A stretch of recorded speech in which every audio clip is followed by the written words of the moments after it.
I'm influenced and inspired by so many different genres and styles of music that when it comes down to it, like, I'll try anything except for, you know, I don't think I'll have a rap career anytime soon. But to be honest with you, it's something that me and my friends did dabble in when we were younger, but I'm not going to show you.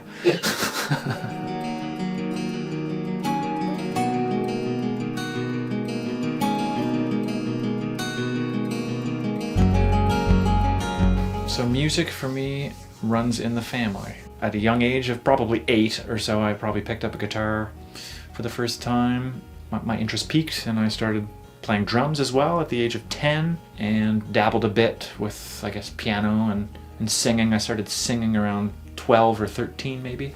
So my mother's boyfriend at the time actually did help me learn a bit of guitar. At my grandfather's house, there was mostly just a piano. There wasn't actually really many guitars laying around. I think I had to kind of get my own cheap one before I could really learn anything. I really thought I was going to take up drums, quite seriously, more so than I actually did, because I was so pumped to just be beating on a box, pots and pans, and the cheapest guitar when I was young. And it was all just fun, and I finally actually did get a real drum kit when I was 10. Guitar just kind of took more of a precedent, and I practiced and played for hours and hours and hours on end. Right. That's really how I spent the majority of my time.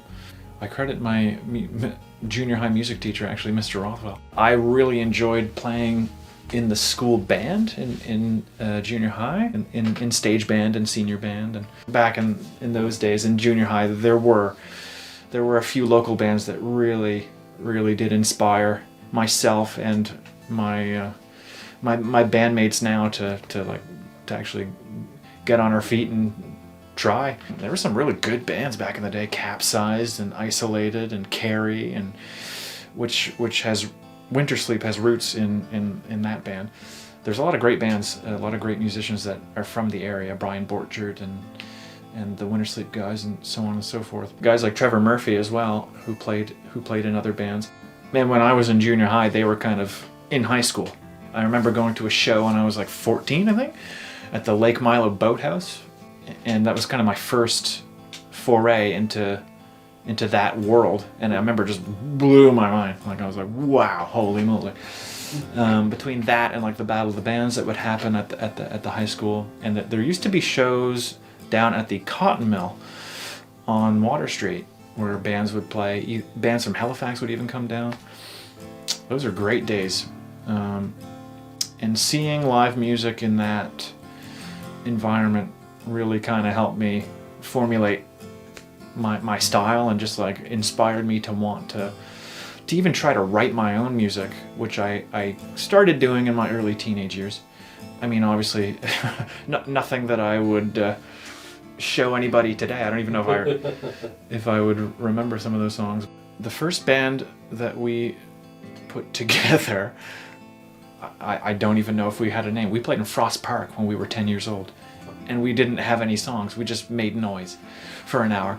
We just like strummed and made noise. Luke could keep a beat, and I could play like bar chords, but that was about it.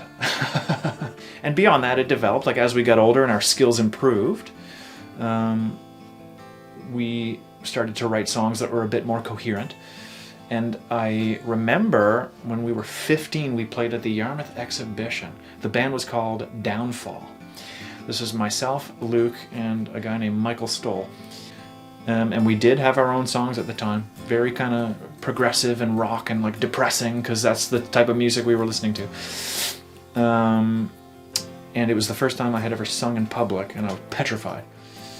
But once I got up on stage and actually sang, the fear just went away, and I don't know if I've been nervous to sing in front of an audience ever since. So myself and my friends, I mean, we just kept forming bands, really. If there wasn't a band that was active, we would form one. So from Downfall to Charles Monroe to a band called Knives vs. Nerves, which was myself and our friend Megan Henniger, and Trevor and Jeremy Wheeler. It's nice to switch up instruments, you know. So for that band, I got to play drums and sing, which did get annoying because it's hard to do this and then sing at the same time. We were just early 20s writing angsty, aggressive rock alternative music. It was super fun. And then from there, as we got older, you know, more projects and more influences, because that's what happens when you get older. Your influences change, your tastes change. My friend Matt started up a band called Mule, and we did play around the province a bit. Yeah, Reign Over St. Ambrose. So Corey LeBlanc and Kurt LeBlanc, their father, his name was Curtis, and he was a prominent figure in the Yarmouth music scene, always playing. And he unfortunately passed away while on stage in 2009. Corey, he took his father's death quite hard, as you would. Curtis had told Corey before his death that he would love to see Corey start up his own band and, you know, be the front man, because Corey was always a drummer. He played drums in, well, Capsized, and he toured around the country actually in a couple of bands, playing drums prominently. But his father always said, I would love to see you form your own band, because he knew that Corey had a talent for songwriting, which, if you've listened to Reign Over St. Ambrose, he certainly does. So this was 2009 when Curtis passed, and Corey had messaged me over MSN Messenger. Wow. And said, hey man, like, I'm looking for people to jam with, come over. I played drums in the first iteration of Reign Over St. Ambrose. So Reign Over St. Ambrose made its debut at Nova Scotia Music Week 2009 at the Yarmouth Golf Course. And from there the band developed. We started to incorporate some new members. Luke joined the band. Matt Amiro came in on keys. I moved to bass. Corey's brother Kurt picked up the guitar. And from there, that was the first kind of like main iteration of Rosa, was those 5 members. And it switched over time. We've got Spencer and actually, at the moment, I'm not playing in the band anymore because I've got so many other projects on the go, but they're still active and new music is coming soon. All Mother is the folk project that we have. This started in, 2019? Myself and my Reign Over bandmate Spencer, we decided to start jamming with our friend Jessica, and it all kind of stemmed from the fact that we were doing like quite good covers of Fleetwood Mac. Like we were impressing ourselves, which is a rare feat. As an artist, it's difficult to impress yourself. Just on a whim, I was like, why don't we start writing?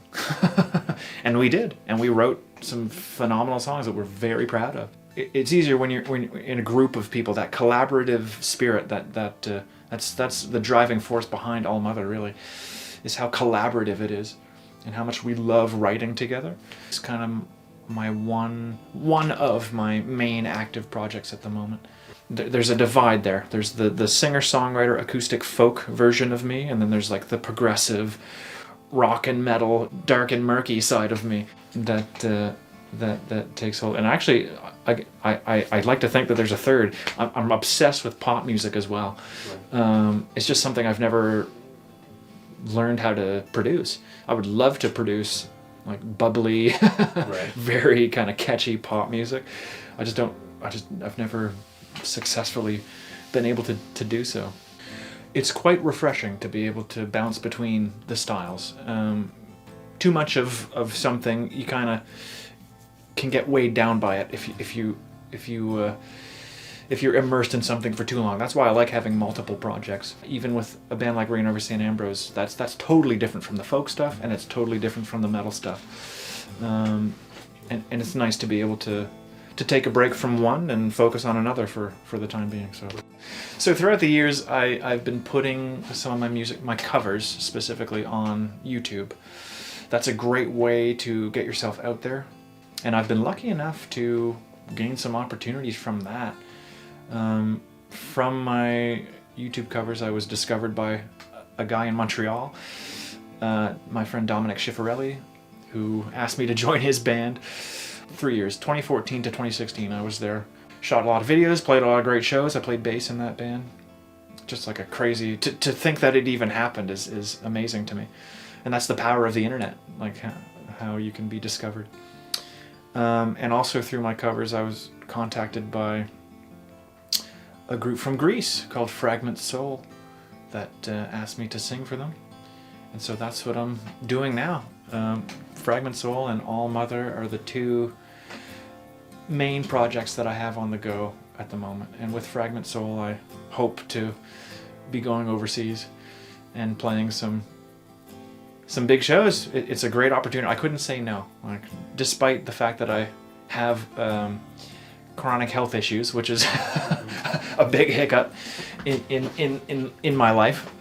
But it's not going to deter me. I'm way more determined to get it done than I am scared of not doing it, or scared of doing it rather. I have to do it. Like it's my calling. If I said no, I would regret it way more.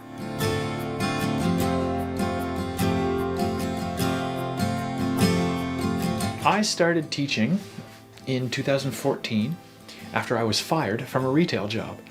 And I'll tell you this right now, I'll never work retail again. It was actually Kurt from Reign Over St. Ambrose who said, man, why don't you teach guitar? It was something that I thought for the longest time I would never have the patience for, which turned out to be very wrong. I love teaching. And it's something that I've learned to love more and more throughout the years of doing it. I've met so many bright and brilliant and talented people, kids. With those kids and with the group that I'm involved with, we've put together a couple of shows. We did the Rewind show in 2018 and 2019. Hopefully someday it'll come back and we'll get another opportunity to do one again.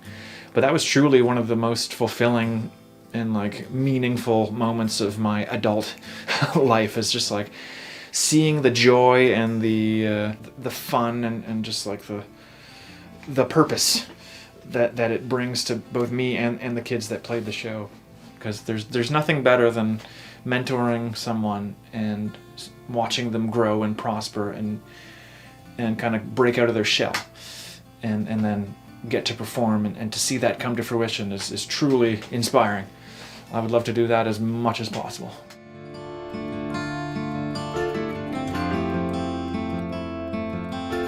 Back when I was in high school, so I'd mentioned the Battle of the Bands.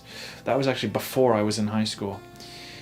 When I actually got to high school, it kind of fizzled out a bit, and the nurturing of like music and the arts kind of took a back seat, which I've been kind of disappointed to see in town, in Yarmouth anyhow.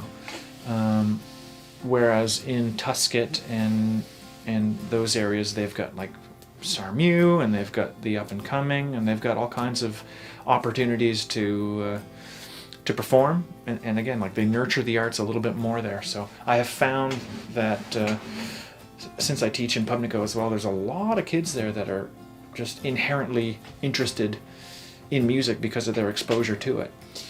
And I wish that were more true in Yarmouth, with music specifically, I should say. Well, another thing we need is an all-ages venue. So when I was growing up, I mentioned the Cotton Mill. And they would do shows at the Yarmouth High School and the Yarmouth Junior High, all these bands that I mentioned.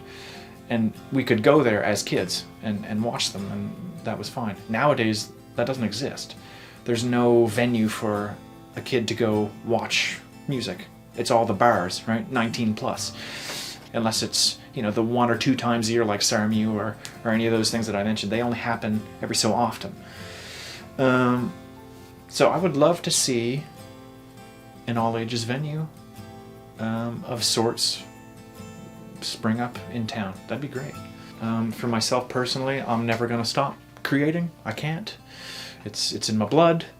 And I'm going to continue to dip my toes into various projects and genres, and I hope that we are active as can be, playing as many shows as possible, given the circumstances, writing as much as possible. I mean, it's really hard to say what the future holds as far as a few things go, but really the sky's the limit. Thank you, Mark. Thank you. Hopefully that was coherent at all.